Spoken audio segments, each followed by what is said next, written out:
ஒரு காலத்துல டாப்பரா இருந்து, அதுக்கப்புறமா ஏதோ ஒரு ரீசன்னாலயோ, ஒரு சிச்சுவேஷன்னாலயோ, இப்போ வந்து ஒரு பேக்லாஷ ஃபேஸ் பண்ணி ஒரு ஆவரேஜ் பெர்சனா நான் வந்து இருக்கேன். அகெயின் ஒரு கம்பேக் குடுக்கணும் அப்படின்னு ஃபீல் பண்ணிட்டுருக்கீங்கன்னா, this is the right video. ஏன்னா நானுமே ஃப்ரம் எல்கேஜி ஒரு கிளாஸ்ல அந்த ஃபர்ஸ்ட் டாப்பர் இருப்பாங்க இல்லையா? அதுதான் நானு. எல்கேஜிலேயே வந்து ஸ்கூல் விட்டு வீட்டுக்கு வந்தா வெளிய திண்ணை இருக்கும் எங்க பாட்டி வீட்ல. ஸோ அந்த திண்ணையிலேயே உட்காந்து ஹோம் ஒர்க் முடிச்சுட்டு, எக்ஸ்ட்ரா கொஞ்சம் நேரம் படிச்சுட்டு, அதுக்கப்புறமா ஷூ ரிமூவ் பண்ணிட்டு தான் நான் வீட்டுக்குள்ளேயே போவேன் ரெஃப்ரெஷ் பண்ணுறதுக்கே. ஸோ அந்த மாதிரி ஒரு பக்கா டாப்பர்னா, அப்படி இருந்தேன்னா 10th 11th அப்புறமா வந்துட்டு கொஞ்சம் அந்த மொமெண்டம் லூஸ் பண்ணி படிக்கிறது நிறையா வந்து டிஸ்டர்ப் ஆச்சு due to my family situations, I mean personal issues. So அதுக்கப்புறமா டீச்சர்ஸ் என்னை வந்து ரொம்ப ஒரு மாதிரி ட்ரீட் பண்ண ஆரம்பித்தாங்க. அண்ட் யாரெல்லாம் வந்து என்னை ஒரு இன்ஸ்பிரேஷனாக பார்த்துட்டு இருந்தாங்களோ, லைக் என்னோட ஹோல் வில்லேஜில் I was one of the person who inspires everyone. Like parents எல்லாம் என்ன பண்ணுவாங்கன்னா, இந்த பொண்ணு மாதிரி படிக்கணும் அப்படின்னு சொல்லி அவங்க சில்ட்ரனுக்கு சொல்கிறது, அந்த மாதிரிலாம் இருந்தேன். அண்ட் நான் சொன்னேன் அந்த சுச்சுவேஷனுக்கு அப்புறமா அந்த மாதிரி என்னை இன்ஸ்பிரேஷனாக பார்த்தவங்க எல்லாருமே வந்து என்னை பாவமாக பார்க்க ஆரம்பிச்சிட்டாங்க, ஐயோ அப்படின்னு. ஸோ அந்த மாதிரி வந்து ஒரு பேக்லாஷை வந்து ஃபேஸ் பண்ணிவிட்டு அதுலேருந்து அகெயின் வந்து மேலே வர்றதுக்கு லைக் ப்ரொடக்டிவாக படிக்கிறதுக்கு நான் என்னெல்லாம் வந்து பண்ணேன் அப்படின்றத பற்றி தான் இந்த வீடியோவில் சொல்ல போகிறேன். ஸோ டிப்ஸ் எல்லாம் பார்க்கறதுக்கு முன்னாடி மறக்காமல் சப்ஸ்கிரைப் பண்ணிக்கோங்க. So before we get in to those points, நமக்கு நம்மளே வந்து ரிமைண்ட் பண்ணிக்க வேண்டிய ஒரு சில விஷயம் இருக்குது. என்னென்னா, நம்ம திடீர்னு இப்படி படிக்கிறதுக்கு ஸ்ட்ரகிள் பண்ணுறதுனால நம்ம லேசி ஆகிட்டோம், நம்ம வந்து கேப்பபிள் இல்லை அப்படிலாம் வந்து யோசிக்காதீங்க.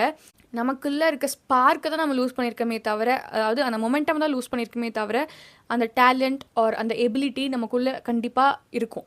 ஸோ அதை அகெயின் கொண்டு வரதுக்கு என்னென்ன ஸ்டெப்ஸ் ஃபாலோ பண்ணலான்றது தான் இப்போ சொல்ல போகிறேன். So step 1, find the reason வந்து என்னவா வேணால் இருக்கலாம். சில பேருக்கு வந்து ஒரு வேளை சில டிஸ்ட்ராக்ஷன்ஸ் வந்து இருக்கலாம், சில பேருக்கு ஃபேமிலி இஷ்யூஸ் இருக்கலாம், பர்சனலாக ஏதாவது இஷ்யூஸ் இருக்கலாம், எது வேணால் இருக்கலாம். ஸோ அது என்ன இஷ்யூன்றதை ஃபர்ஸ்ட் ஃபைண்ட் அவுட் பண்ணுங்கள். ஸோ அப்படி ஃபைண்ட் பண்ணிவிட்டு அந்த இஷ்யூ வந்து உங்களோட லைஃப்பில் டெம்பரரியாக இருந்து இந்த மாதிரி உங்களை அஃபெக்ட் பண்ணிவிட்டு அதுக்கப்புறமா ரெக்கவர் ஆகிடுச்சா, இல்லை பெர்மனெண்ட்டாக அந்த சுச்சுவேஷன் அப்படி தான் இருக்கும் அப்படின்ற மாதிரி இருக்கா அப்படின்றத வந்து பார்த்துட்டு, இப்போ டெம்பரரி தான் அப்படின்னா அகெயின் நீங்கள் பேக் டு ஃபார்ம் வர்றதுக்கான ஸ்டெப்ஸ் எடுக்கலாம். இல்லை அந்த இஷ்யூ வந்து, அதாவது வீட்டில் ஒரு சுச்சுவேஷன் இருக்குது, இனிமேல் இந்த மாதிரி சுச்சுவேஷனில் நம்ம வாழ்ந்தாகணும் அப்படின்னு இருக்கும்போது அந்த சுச்சுவேஷனுக்கு ஏற்ற மாதிரி நம்ம எப்படி அடாப்ட் பண்ணிக்கலாம். எந்த டைம்லலாம், இப்போ எக்ஸாம்பிளுக்கு இந்த டைம்லேருந்து இந்த டைம் வரைக்கும் எனக்கு டிஸ்ட்ராக்ஷன்ஸ் அதிகமாக இருக்கும், இல்லை இந்த டைமில் என்னால் படிக்க முடியாது, அந்த மாதிரி ஏதாவது இருக்குன்னா அதுக்கு ஆல்டர்னேட்டிவாக நீங்கள் எப்போ எவ்வளோ எஃபர்ட் போட்டால் உங்களோட பொட்டென்ஷியலை வந்து காட்ட முடியும் அப்படின்றத பார்க்கலாம்.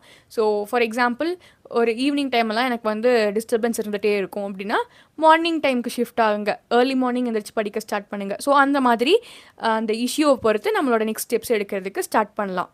ஸோ இப்படி ரெக்டிஃபை பண்ணலாம், இல்லை அடாப்ட் பண்ணிக்கலாம். This is step 2. And next step 3 வந்து பில்டிங் த மொமெண்டம். ஃபர்ஸ்ட் ஒரு மொமெண்டம் பில்ட் பண்ணுறதுக்கு ஒரு ஃப்ளோ வந்துச்சுன்னா தானே நம்ம அதை வந்து ஃபாலோ பண்ண முடியும். ஸோ அந்த ஃப்ளோ ஆர் மொமெண்டம் வரதுக்கு நம்ம என்ன பண்ணணுமோ அந்த சின்ன சின்ன ஸ்டெப்ஸை எடுக்கணும்.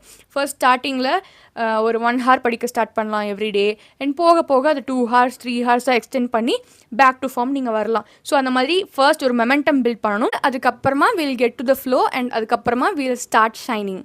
So step 4, start shining.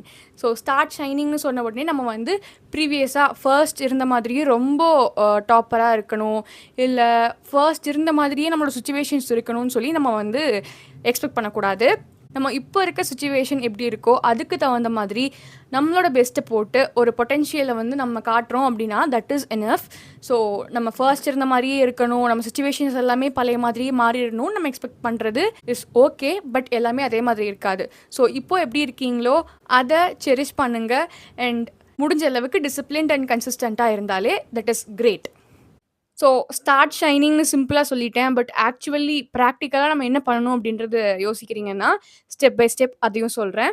So first start ridiculously small. முடிஞ்ச அளவுக்கு சின்ன டார்கெட்டாக வச்சு ஸ்டார்ட் பண்ணுங்கள். நீங்கள் பல வருஷமாக இல்லை பல மாதமாக படிக்காதது எல்லாமே ஒரே நாளில் படிக்க முடியாது இல்லையா? ஸோ உங்களோட போர்ஷன்ஸ் கம்ப்ளீட்டாக வந்து ஒரு சின்ன ஸ்மால் பீரியட் ஆஃப் டைம்லேயே முடிக்கணும் அப்படின்னு நினைக்காதீங்க. கொஞ்சம் ப்ராக்டிக்கலான டைம் டேபிள் செட் பண்ணி start small. And second, fix your environment. நமக்கு ஒரு சில விஷயம் வந்து ஒரு மாதிரி டிஸ்ட்ராக்ட் பண்ணுது, இல்லை ஏதாவது ஒரு பிரச்சனை இருக்குன்னா அதை ஃபிக்ஸ் பண்ணணும்னு தேடிட்டே இருக்காதீங்க. ஜஸ்ட் அதுக்கு ஏற்ற மாதிரி அடாப்ட் பண்ணிக்கோங்க. இல்லை உங்களோட ஸ்டடி டைமையோ இல்லை உங்களோட ரொட்டீனையோ சேஞ்ச் பண்ணிக்கோங்க. அத தான் நான் வந்து ப்ரீவியஸ் பாயிண்ட்ல சொல்லியிருப்பேன். உங்களோட என்வைரன்மென்ட் ஆர் உங்களோட ரீசன்க்கு ஏத்த மாதிரி ரெக்டிஃபை ஆர் அடாப்ட் பண்ணிக்கோங்க அப்படின்னு சொல்லி. ஸோ எக்ஸாம்பிள்க்கு ஒரு சில டிஸ்ட்ராக்ஷன்ஸ் இருக்குன்னா, அதுக்கு ஏத்த மாதிரி டிஸ்ட்ராக்ஷன்ஸ் இல்லாத மாதிரி ஒரு என்வைரன்மென்ட்ட செட் பண்ணி படிக்க ஸ்டார்ட் பண்றது. And 3 have a minimum study goal. அப்படின்னா என்னன்னா, ஒரு நாளுக்கே வந்துட்டு ரொம்ப நெறைய டார்கெட்ஸ் வைக்காம, சின்ன சின்ன டார்கெட்ஸா வைங்க. லைக் இன்னைக்கு இந்த 10 கொஸ்டின்ஸ் சால்வ் பண்ண போறேன். இல்ல இன்னைக்கு இந்த இந்த பர்ட்டிகுலர் டாபிக் வந்து நான் கம்ப்ளீட் பண்ண போறேன் அப்படின்ற மாரி சின்ன சின்ன டார்கெட்ஸா வச்சு, அத கன்சிஸ்டன்ட்டா கம்ப்ளீட் பண்ணுங்க. அண்ட் 4த் ஒரு விஷயத்த நீங்க வந்து ஸ்டார்ட் பண்ணிட்டீங்கன்னா, அதுல மட்டும் கான்சன்ட்ரேட் பண்ணி, அத ஃபர்ஸ்ட் கம்ப்ளீட் பண்ணிட்டு, அதுக்கப்புறமா நெக்ஸ்ட் டார்கெட் ஸ்டார்ட் பண்ணுங்க. நம்ம ஃபர்ஸ்ட் இருந்த எபிலிட்டி நம்ம நெறைய பண்ணுவோம் அப்படின்றதுக்காக, இப்பவும் வந்து நெறைய விஷயத்த ஒரே நேரத்துல ஸ்டார்ட் பண்ணி முடிக்க முடியாம கஷ்டப்படக்கூடாது. So start small, start only a single target or a few targets. So that நமக்கு ஓவர்வெல்ம் ஆகாம கொஞ்சம் ஈஸியா வந்து வொர்க் பண்ண முடியும். அண்ட் 5த் consistency is more important than hours of ஸ்டடியிங். ஸோ ரொம்ப நேரம் நான் படிக்கிறேன் அப்படின்றத விட, டெய்லி நான் வச்ச டார்கெட்ஸ நான் கம்ப்ளீட் பண்றேன் அப்படின்றது தான் இஸ் கிரேட்டர். ஸோ ஒரு நாளைக்கு நீங்க 1 டாபிக் இல்ல 2 டாபிக் முடிச்சா கூட, நீங்க டெய்லி அந்த மாரியே படிக்கிறீங்களா அப்படின்றது தான் இம்பார்ட்டன்ட். நீங்க ஒரு நாள் ஃபுல்லா ஒரு 12 ஹார்ஸ், 13 ஹார்ஸ் படிக்கிறத விட, கன்சிஸ்டன்ட்டா இருக்கிறது தான் முக்கியம். பிகாஸ் நீங்க வந்து ஒரு 4, 5 நாள் படிக்காம, ஒரு நாள் வந்து ஃபுல்லா உட்காந்து படிச்சுட்டீங்க அப்படின்னா, அதனால எந்த யூஸும் கிடையாது. பிகாஸ் அந்த ஒரு வாரத்தோட டார்கெட் அந்த ஒரு நாள்ல உங்களால முடிக்க முடியாது. ஸோ எவ்ரி டே வந்து ஷோ அப் பண்ற அந்த ஒரு கன்சிஸ்டன்சி தான் வந்து important. And finally stop waiting to feel motivated. So நெறைய பேர் வந்து மோட்டிவேஷனுக்காக வெயிட் பண்ணிட்டே இருப்போம். லைக் ஒரு மோட்டிவேஷனல் ரீல்ஸ் பார்த்தா தான் என்னால வந்து நல்லா படிக்கவே முடியும் அப்படின்ற மாதிரி. ஸோ அப்படி இல்லாம எந்த ஒரு மோட்டிவேஷனும் இல்லாம just open your book, put your phone away, set a timer and start studying. So உங்களுக்கு அது கஷ்டமா இருக்கு, மோட்டிவேஷன் இல்லாம படிக்கிறதுக்கு கொஞ்சம் கஷ்டமா இருக்கு அப்படின்னா, இப்போ ரீசென்ட்டா நான் ஒரு வீடியோ அப்லோட் பண்ணியிருப்பேன். ஸோ அந்த வீடியோ செக் பண்ணி பாருங்க. ஐ கார்ட் அண்ட் டிஸ்கிரிப்ஷன்ல லிங்க் தரேன். So always remember there is so much within us. நம்ம அந்தந்த சிச்சுவேஷனில் இப்படி இப்படி தான் நடக்கணும்னா அது அப்படி தான் நடக்கும். அண்ட் அந்த டைமில் அதை ஓவர் கம் பண்ணி நம்ம நெக்ஸ்ட் என்ன பண்ண போகிறோம் அண்ட் எப்படி டிசிப்ளின்டாவோ இல்லை கன்சிஸ்டண்ட்டாவோ ஒர்க் பண்ணுறோம் அப்படின்றது தான் மேட்டர்ஸ் மோர் தென் நீங்கள் அந்த சுச்சுவேஷன்ஸில் எவ்வளோ வேர்ஸாக இருந்தீங்க அப்படின்றத விட. Okay, so all the very best. And உங்களுக்கு வேறு ஏதாவது டவுட்ஸ் இருக்குது ஆர் வேறு ஏதாவது டிப்ஸ் வேணும், லைக் எப்படி வந்து ப்ராப்பராக ஒரு டைம் டேபிள் போடுறது அந்த மாதிரிலாம் வேணும் அப்படின்னா, already time table or time management system எப்படி பில்ட் பண்ணுறதுன்னு வீடியோஸ் அப்லோட் பண்ணியிருக்கேன்.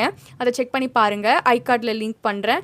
அண்ட் ஆல்சோ வேறு ஏதாவது டவுட்ஸ் இருந்தாலும் கமெண்ட்ஸில் சொல்லுங்கள். அண்ட் டிஸ்கிரிப்ஷனில் உங்களுக்கு தேவையான வீடியோஸ் எல்லாமே லிங்க் பண்ணியிருப்பேன். ஸோ அதையும் வந்து யூஸ் பண்ணிக்கோங்க. அண்ட் இது மாதிரி யூஸ்ஃபுல்லான வீடியோஸ்லாம் வேணும்னா மறக்காமல் சப்ஸ்கிரைப் பண்ணிக்கோங்க. ஸோ தட் மிஸ் பண்ணாமல் பார்க்கலாம். அண்ட் நெக்ஸ்ட் வீடியோவில் வந்து மீட் பண்ணுறேன். Until then bye bye.